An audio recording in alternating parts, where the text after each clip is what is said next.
Hello friends, நம்ம favourite சீரியலில் அடுத்து என்ன சுவாரஸ்யமாக நடக்குது அப்படின்னு சொல்லிட்டு பார்க்குறீங்களா? இந்த மயில் இருக்காளே, அவள் இருந்துக்கிட்டு அடங்கவே மாட்டா போல அப்படின்ற மாதிரி தான் இப்போ ஒரு வேலையை செஞ்சிட்ருக்கா. அப்படி என்ன பண்ணா அப்படின்னு சொல்லிட்டு பார்த்தீங்கன்னா, அந்த தினேஷ் இருக்காளே, அவன் பழைய நம்பரை வச்சு ட்ராக் பண்ணி அவள் எங்கே இருக்கா, என்ன பண்ணிகிட்ருக்கான்னு சொல்லிட்டு எல்லாத்தையும் தெரிஞ்சுக்கணும் அப்படின்றதுக்காக அவளுக்கு மறுபடியும் கால் பண்ணி நீ இப்போ ஃபோன் எடுக்கலை, அதுக்கப்புறம் நான் அக்காவுக்கே கால் பண்ணி சொல்லிடுவேன் அப்படின்னு சொல்லிட்டு மெசேஜ் பண்ணுறான். இதுக்கப்புறமும் நம்ம ஃபோன் எடுக்கலைன்னா அதுக்கப்புறம் நமக்கு தான் ஆபத்து அப்படின்னு சொல்லிட்டு அவள் ஃபோனை எடுக்கிறா. இப்போ என்ன வேணும் உனக்கு, எதுக்காக எனக்கு ஃபோன் பண்ணிகிட்ருக்க அப்படின்னு சொல்லிட்டு மயில் இருந்துக்கிட்டு கேட்க, என்ன மயில் என்னை மறந்து போயிட்டியா என்ன, அப்படிலாம் மறக்கக்கூடாதும்மா தங்கம், எதுக்காக என்னை மறந்த, நீ என்னை போலீஸில் பிடிச்சி கொடுத்துட்டா நான் கடைசி உள்ளாவே இருந்துருவேனா, அப்படியெல்லாம் நினைக்காத, நான் புயல் மாதிரி இந்த பக்கம் அந்த பக்கம் எங்கன்னு சொல்லிட்டு யாருக்கும் தெரியாது, ஆனால் எங்கே இருக்கணுமோ அந்த இடத்துல கரெக்டாக இருப்பேன், அதுதான் நான் அப்படின்னு சொல்லிட்டு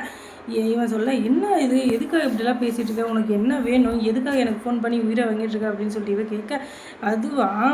இப்போ நான் உன்னை பார்க்கணும், அப்படி மட்டும் நீ வரலன்னு வச்சுக்கோயேன், அதுக்கப்புறம் நானே உங்கள் வீட்டு வாசலில் வந்து நிற்பேன், அப்புறமா அங்கே என்ன பேசணும் பேசக்கூடாது அப்படின்னு சொல்லிட்டு நீ தான் அதை வந்து முடிவு பண்ண தவிர அதுக்கப்புறம் இப்படி பண்ணிட்டானே அப்படின்னு சொல்லிட்டு ஏன் மேலாம் கோவப்படக்கூடாது சரியா அப்படின்னு சொல்ல, அட பாவி ஏன்டா என் உயிரை வாங்குற, உன் தொல்லை ஒழிஞ்சுது அப்படின்னு சொல்லிட்டு நான் நிம்மதியாக இருந்தால் இங்கேயும் நான் நிம்மதியாக இருக்க விட மாட்டேங்கிறேடா, என்னடா உனக்கு பிரச்சனை அப்படின்னு சொல்ல, எனக்கு இப்போ நீ இங்கே வரணும், உனக்கு லொக்கேஷன் அனுப்புகிறேன், 5 நிமிஷத்தில் வந்து சேரு அப்படின்னு சொல்ல, டே இப்போல்லாம் முடியாதுடா, வீட்டில் ஆளுங்க எல்லாம் இருக்காங்க அப்படின்னு சொல்ல, எனக்கு அதெல்லாம் தெரியாது, நீ 5 நிமிஷத்தில் எங்கே வர அப்படின்னு சொல்லிட்டு கம்முனாட்டி ஃபோனை கட் பண்ணிடுறான். அடா பாவி ஏன்டா என்னை இப்படிலாம் டார்ச்சர் பண்ணுற, உனக்கு நான் என்னடா பாவம் பண்ணேன் அப்படின்னு சொல்லிட்டு புலம்ப விட்டுட்டானே அப்படின்னு சொல்லிட்டு மயில் இருந்துக்கிட்டு சரி போய் தான் பார்ப்போம் வேறு என்ன தான் பண்ணுறான் அப்படின்னு சொல்லிட்டு அந்த இடத்துலேருந்து கடன்னு ஓடி போகிறான். அங்கே முதல்ல அவங்க அண்ணின்ற ஒரு செக் போஸ்ட் இருக்கு இல்லையா, அவங்கக்கிட்ட என்ன சொல்கிறதுன்னு தெரியாமல் அண்ணி எனக்கு என்னவோ தெரியல ஒரு மாதிரியாக இருக்குது, நான் ஒரு ஜூஸ் குடிச்சிட்டு வந்துடுறேன் அப்படின்னு சொல்ல, நீ ஏன் வெளியில் போகிற, நான் உனக்கு அழகாக ஃப்ரெஷ் ஜூஸ் போட்டு கொடுக்குறேன் நீ உட்காரு அப்படின்னு சொல்ல, இல்லை நீ எனக்கு ஒரு மாதிரியாக இருக்குது, அப்படியே போய் பக்கத்தில் இருக்க மெடிக்கலில் டேப்லெட் வாங்கிட்டு நான் வந்துடுறேன் அப்படின்னு சொல்ல, இந்நேரத்துக்கு வேணாம் உட்காருன்னு சொல்ல, என்ன நீ என் மேலே உங்களுக்கு நம்பிக்கை இல்லையா, அதனால தான் என்ன அனுப்ப மாட்டேங்கிறீங்களா அப்படின்னு சொல்லிட்டு கேட்க, ஐயோ அப்படியெல்லாம் இல்லை மயில், ஏற்கனவே உன் மாமா ஹாஸ்பிட்டலில் இருக்கார், உன் அக்கா அவங்க பொண்ணு தேடி அலைஞ்சிட்ருக்கா, இப்படியெல்லாம் இருக்கிற நேரத்தில் நீயும் வெளியே போனால் உனக்கு ஏதாச்சும் ஒரு ஆபத்துனா என்ன பண்ணுறது சொல்லு, அதனால தான் நான் சொல்கிறேன் தயவு செஞ்சு போகாத அப்படின்னு சொல்ல, இல்லை நீங்கள் நான் போயிட்டு உடனே வந்தாரேன், நீங்கள் எதுக்கும் கவலையே படாதீங்க அப்படின்னு சொல்லி சொல்ல, சரி அப்படின்னு சொல்லிட்டு அவளை அனுப்பிச்சுட்றா. அதுக்கப்புறமா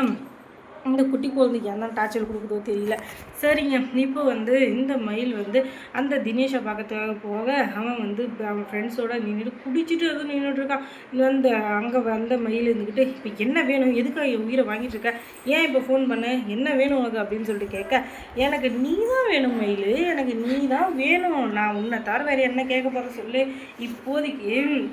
நான் சொல்கிறத நீ செஞ்சால் மட்டும் போதும், உன் அக்கா உன் மாமா இவங்கெல்லாம் இருக்கிறாங்கன்ற தைரியத்தில் என்ன ஆட்டம் ஆடினேன், இனிமேலும் உன் ஆட்டாவும் பாட்சா பழிக்காது, அதுக்கு காரணம் நான் வெளியே வந்துட்டேன், இனிமேல் நீ என்ன தான் பண்ணாலும் என்னை எதுவும் பண்ண முடியாது, ஏன்னா அப்படிப்பட்ட ஸ்டேஜில் தான் நான் இருக்கேன், என்ன நீ ஏதாச்சும் பண்ணணும்னு நினச்சாலும் வாழ்க்கையில் நீ ரொம்ப கஷ்டப்பட வேண்டியது இருக்கும் அப்படின்னு சொல்லியும் பேசிகிட்டு இருக்கேன். ஏய் இந்த மாதிரிலாம் பேசுகிற வேலை வச்சுக்காத, ஜெயிலுக்கு தள்ளியும் உன்னுடைய திமிரு உன்னுடைய கொழுப்பு உன்னுடைய ஆட்டம் அடங்கலையா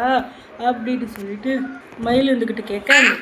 நீ என்னை ஜெயிலுக்கு அமைச்சிட்டா நான் கடைசியில் உள்ளாவே இருந்துருவேனா என்ன, அதெல்லாம் முடியாது, நான் வெளியே வந்தே பல வருஷம் ஆச்சு, நீ இன்னமும் அதுவே நினச்சினுக்கிறியா அப்படின்ட்டு நினைக்காத, நான் எப்போவோ வெளியே வந்துட்டேன், உன்னை உடனே வந்து ஒரு ரிஸ்க் எடுக்க வைக்கக்கூடாது அப்படின்றதுக்காக தான் நான் அமைதியாக இருந்தேன், ஆனால் இப்போ எல்லாத்துக்கும் முடிவு கட்டுறதுக்கான நேரம் வந்துச்சு, அதனால் இப்போ நான் சொல்கிறத கேளு, நீ என்கிட்ட மாட்டிக்கிட்ட, அதுவும் வசமாக மாட்டிக்கிட்ட அப்படின்னு சொல்லிட்டு இவன் பேசிகிட்டு இருக்கா. அந்த நேரம் பார்த்து போலீஸ்காரங்க அந்த பக்கம் வர, டேய் யாரா நீ, எதுக்காக ஒரு பொண்ணு இந்த நேரத்தில் நிற்க வச்சு பேசிகிட்டு இருக்க அப்படின்னு சொல்ல, ஐயோ சார் இவன் யாருன்னு எனக்கு தெரியாதுன்னு சொல்ல, என்னது அவன் யாருன்னு உனக்கு தெரியாதா, போடுங்கடா கேஸ் அப்படின்னு சொல்ல, சார் இவன் என்னோட லவ்வர் தான் சார், இவன் பொய் சொல்கிறான் அப்படின்னு சொல்ல, என்னம்மா நீ அவனை யாருன்னே தெரியாதுன்னு சொல்கிறேன், அவன் நான் லவ்வருன்றான், என்ன நடக்குதுங்க அப்படின்னு சொல்ல, சார் அதுவா நான் ஏதோ ஒரு குழப்பத்தில் சொல்லிட்டேன் சார், ஏய் அமைதி இரு அப்படின்னு சொல்லிட்டு அவன் சொல்ல, சரி அப்படின்னு சொல்லிட்டு இவங்க 2 பேரையும் லேடி கான்ஸ்டபிளை வர வைங்க, இவங்களை அரெஸ்ட் பண்ணணும் அப்படின்னு சொல்லிட்டு லேடி கான்ஸ்டபிளை வர வைக்கிறாங்க. அதுக்குள்ளே அவங்க தப்பிச்சு ஓட பார்க்க அப்படியே அவனை அரெஸ்ட் பண்ணி 2 போலீஸும் சேர்ந்துக்கிட்டு போலீஸ் ஸ்டேஷனுக்கு கூப்பிட்டு வராங்க. இதுக்கு மேலே எனக்கு வந்து தப்பிக்கவே முடியாது நாயே அப்படின்னு சொல்லிட்டு பயங்கரமான கோபத்தில் இருக்க இந்த போலீஸ் இருந்துக்கிட்டு இனிமேல் என்ன பண்ணாலும் இவனுக்கு ஆப்பு வைக்க ரெடியாக இருக்கணும் அப்படின்னு சொல்லிட்டு போலீஸ் வந்து எடுத்துகிட்டு போய் கைது பண்ணிட்டு போய் அவங்கக்கிட்ட விசாரணை பண்ணணும் அப்படின்னு சொல்லி நினைக்கிறதுக்குள்ள நம்ம மயில் இருந்துட்டு சார் இவனை வேணால் பிடிச்சிட்டு போங்க, இவன் சரியான கம்முனாட்டி நாய், இவங்க இது ஆனால் கூட பரவாயில்ல, எனக்கும் இவனுக்கு எந்த சம்மந்தம் தயவு செஞ்சு என்னை விட்டுருங்க சார், என் வீட்டில் தெரிஞ்ச என்னை வீட்டில் வச்சு போட்டுருவாங்க அப்படின்னு சொல்லிட்டு இவன் சொல்ல என்னம்மா சொல்கிறேன், என்னம்மா உனக்கு பிரச்சனை அப்படின்னு சொல்லி என்னை மட்டும் விட்டுருங்க சார், இவன் சொல்லி தான் நான் இங்கே வந்தேன், இவனை ஏற்கனவே ஜெயிலில் இருந்து விடுதலை ஆகி வந்தவன், இவன் வந்து ஒரு ஆளுன்னு சொல்லிட்டு இவனுக்காக என்னை அரெஸ்ட் பண்ணாதீங்க சார், நான் கொஞ்சம் கௌரவமான குடும்பத்தை சேர்ந்தவன்னு சொல்லிட்டு கதறியால் சரி காலையில் நீ வந்து